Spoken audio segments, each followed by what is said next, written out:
श्रीमद् भागवतम कथारूप 13वें अध्याय। विदुर जी की उद्धव और मैत्रेय ऋषि से भेंट, तीसरा स्कंद।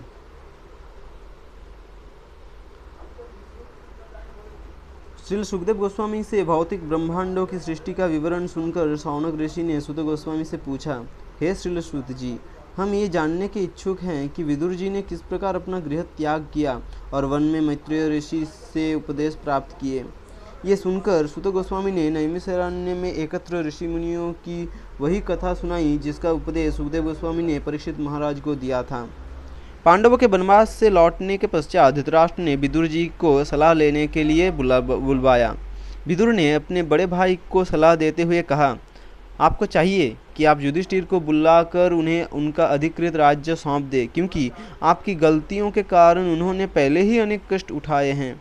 क्या आपको उनका और प्रतिशोध की भावना से भरे भीमसेन का जरा भी भय नहीं है? क्या आपको उनका और प्रतिशोध की भावना से भरे भीमसेन का जरा भी भय नहीं है? भगवान श्री कृष्ण पांडवों को अपना सर्वाधिक प्रिय संबंधी मानते हैं। आपने अपने घर में अपराध और पाप के मूर्तिमान स्वरूप को शरण दी हुई है।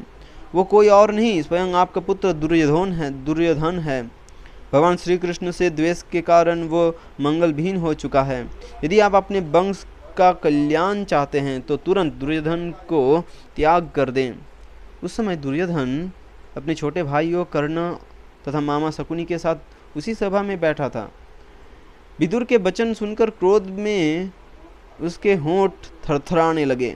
चिल्लाते हुए उसने कहा, इस दासी पुत्र को यहाँ आने का निमंत्रण किसने दिया है?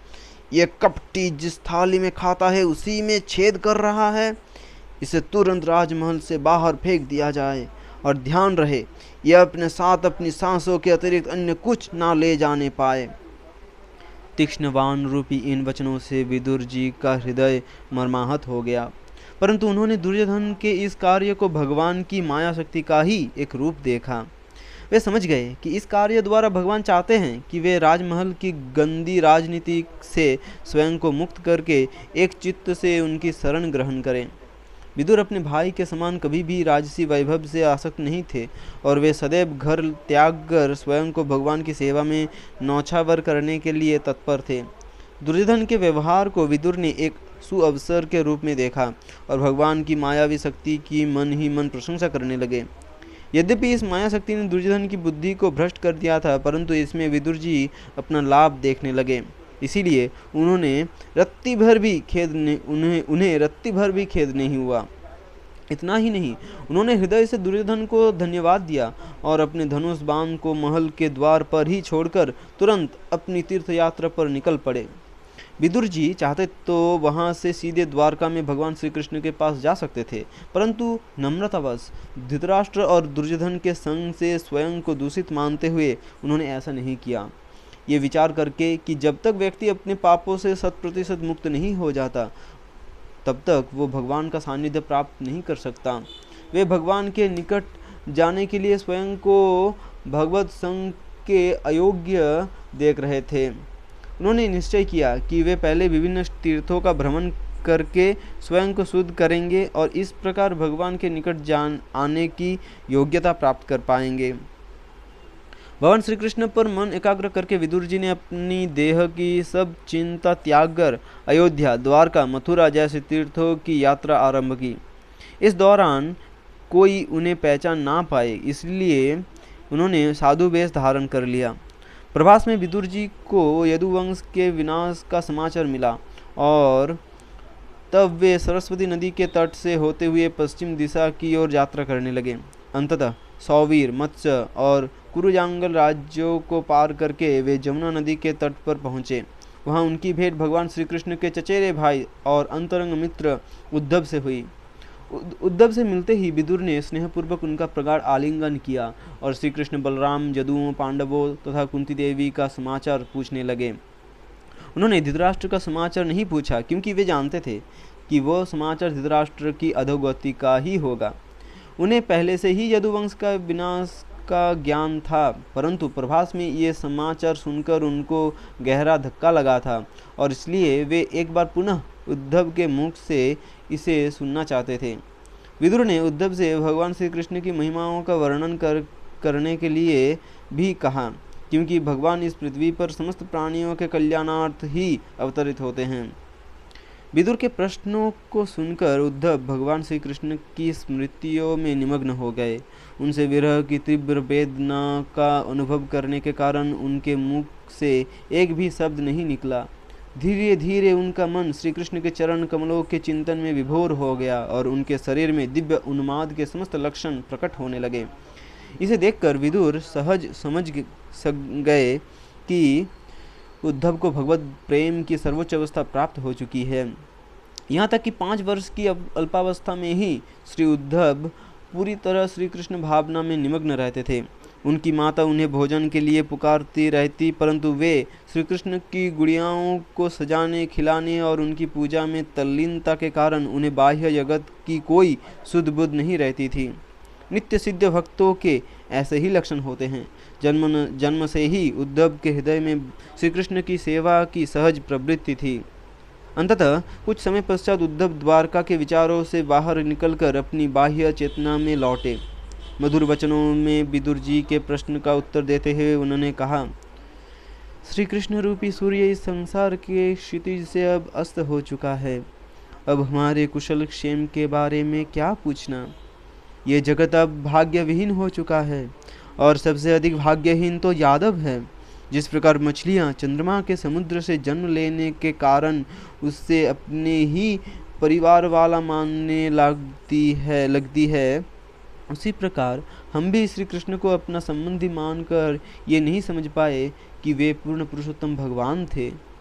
ये कहकर उद्धव शोक करने लगे। उन्होंने आगे कहा, महाराज युधिष्ठिर के राजसूय यज्ञ में समस्त देवता उपस्थित थे। वहाँ श्री कृष्ण के रूप सौंदर्य को देखकर उन्हें लगा मानो वे ब्रह्मा जी की सृष्टि की सर्वोत्कृष्ट रचना है। श्री कृष्ण को कंस के भय से ब्रज में छिपा कर रखा गया और बाद में उन्होंने मथुरा से भागकर समुद्र में अपना निवास बनाया। मैं जब इन भ्रामक घटनाओं पर विचार करता हूँ तो मेरा मन व्यथित हो जाता है। वास्तव में उद्धव श्री कृष्ण की लीलाओं से भ्रमित नहीं थे, अपितु वे अपने प्रिय स्वामी के विरह से व्यथित थे। उद्धव ने विदुर से कहना जारी रखा, श्री कृष्ण ने अपने माता पिता देवकी वसुदेव से क्षमा मांगी कि वृंदावन में होने के कारण वे उनकी सेवा नहीं कर सके। भगवान का ये व्यवहार मेरे हृदय को दुखी कर देता है। विदुर जी, आपने तो स्वयं देखा है कि यद्यपि शिशुपाल श्री कृष्ण से द्वेष करता था, फिर भी उन्होंने उससे ब्रह्मज्योति में विलीन होने वाली मुक्ति प्रदान की। ये मुक्ति विरले योगियों को ही प्राप्त हो पाती है। भगवान से विरह को भला कौन सहन कर सकता है। कुरुक्षेत्र की युद्ध भूमि में अर्जुन के तीक्ष्ण बाणों के प्रहार से जिन योद्धाओं ने श्री कृष्ण के मुख कमल को देखते हुए अपने प्राण त्यागे, उन्होंने तत्क्षण भगवान के धाम को प्राप्त कर लिया।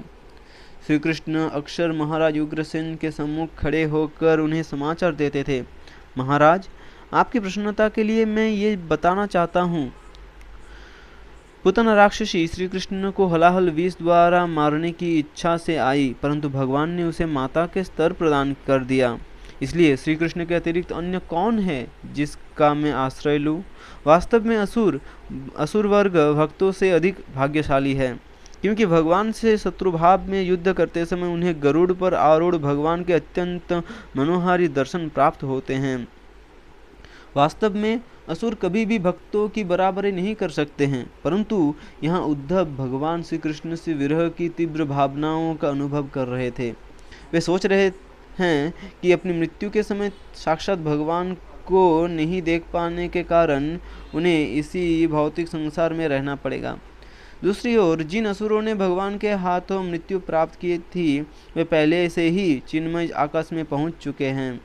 इसलिए असुर तत्पश्चात विदुर जी के हृदय में कृष्ण कथा सुनने की ज्वलंत उत्कंठा देखकर उद्धव ने श्री कृष्ण की 11 वर्षों तक वृंदावन में की गई लीलाओं तथा मथुरा एवं अन्य द्वारका लीलाओं को सुनाया। उस दौरान महाराज युधिष्ठिर संपूर्ण पृथ्वी के सम्राट थे और भगवान श्री कृष्ण उनके अधीनस्थ राजा के रूप में द्वारका पर राज्य कर रहे थे। श्री कृष्ण ने अनेक वर्षों तक एक गृहस्थ की भूमिका निभाई, परंतु अंततः उन्होंने स्वयं को उससे अनासक्त कर लिया। जब उनकी प्रकट लीलाओं के संवरण का समय निकट आया, उन्होंने उद्धव से द्वारका छोड़कर बद्रिकाश्रम जाने के लिए कहा। भावी घटनाओं की पूरी जानकारी होने के कारण भगवान चाहते थे कि उद्धव बद्रिकाश्रम में नरनारायण ऋषि के भक्तों के संग में रहे और उनके विरह से उत्पन्न होने वाली पीड़ा से राहत पा सके। अपने स्वामी से असहनीय विरह के कारण उद्धव उनका संग नहीं त्याग पाए और अंततः उस स्थान पर आ पहुँचे जहाँ श्री कृष्ण एक नव वटवृक्ष के तने का सहारा लेकर बैठे हुए थे। वो नव वटवृक्ष दर्शाता है कि ये ब्रह्मांड सबसे छोटा और तरुण है तथा उसका सहारा लेकर श्री कृष्ण का वहाँ बैठना दर्शाता है कि ये प्राकृतिक जगत बाह्य है। भगवान की अंग कांति श्यामल थी और वे अत्यंत सुंदर दिख रहे थे। उनके नेत्र शांत और नवोदित सूरज की लालिमा से युक्त थे। उनके चतुर्भुज रूप, उनके शरीर के विभिन्न चिन्हों तथा उनके रेशमी पीत वस्त्रों को देखकर उद्धव पहचान गए कि वे स्वयं पूर्ण पुरुषोत्तम भगवान हैं। भगवान श्री कृष्ण वृक्ष से पीठ लगाए बैठे थे। उनका दाहिना पैर उनकी बाईं जंघा पर टिका था और यद्यपि उन्होंने गृहस्थ जीवन के समस्त सुखों का परित्याग कर दिया था, फिर भी वे अत्यंत उल्लसित थे। उद्धव ने भगवान को प्रणाम किया और उनके निकट बैठ गए। उसी समय वहां भ्रमण करते हुए मैत्रेय ऋषि का आगमन हुआ। उद्धव पर मंद मुस्कान युक्त दृष्टि डालते हुए भगवान श्री कृष्ण प्रसन्नतापूर्वक बातें करने लगे। मैत्रेय ऋषि भी, जो एक ज्ञान मिश्र भक्त थे, वे पूर्ण एकाग्रता से श्री कृष्ण के वचनों सुनने लगे। भगवान श्री कृष्ण ने कहा, सदियों पूर्व जब तुम बसुओं में से एक थे, तुमने मेरे संग की कामना की थी। यद्यपि अन्यों के लिए यह वरदान प्राप्त करना सहज नहीं है, परंतु मैंने तुम्हें ये वरदान दिया था। उद्धव, विश्वास रखो कि तुम्हें मेरी सर्वोच्च कृपा प्राप्त हुई है और भौतिक संसार में ये तुम्हारा अंतिम जन्म होगा। इस एकांत स्थान में मुझसे भेंट होना तुम्हारा परम सौभाग्य है और शीघ्र ही तुम मेरे दिव्य धाम वैकुंठ को प्राप्त करोगे। उद्धव ने कहा, हे भगवान, आपके चरण कमलों की प्रेम पूर्वक सेवा में संलग्न भक्तों के लिए धर्म, अर्थ, काम अथवा मोक्ष प्राप्त करना कोई कठिन कार्य नहीं है, परंतु यहाँ तक मेरा प्रश्न है। बिना किसी इच्छा के मुझे आपकी प्रेममयी सेवा का सौभाग्य प्राप्त हुआ है।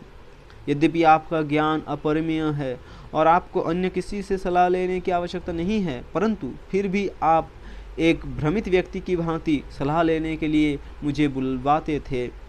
आपके ऐसे कार्य अब मुझे भ्रमित कर रहे हैं। हे भगवान, यदि आप मुझे योग्य समझे तो कृपया वो ज्ञान दीजिए जिसे आपने सृष्टि के प्रारंभ में ब्रह्मा जी को दिया था और जिसके द्वारा आपको सहजता से समझा जा सकता है। तब उद्धव ने विदुर जी से कहा, भगवान श्री कृष्ण ने विस्तार पूर्वक मुझे वो ज्ञान प्रदान किया। अंत में मैंने उनकी परिक्रमा की और यहाँ जमुना तट पर आ गया। भगवान से विछोह के कारण मेरा मन बहुत उद्विग्न है।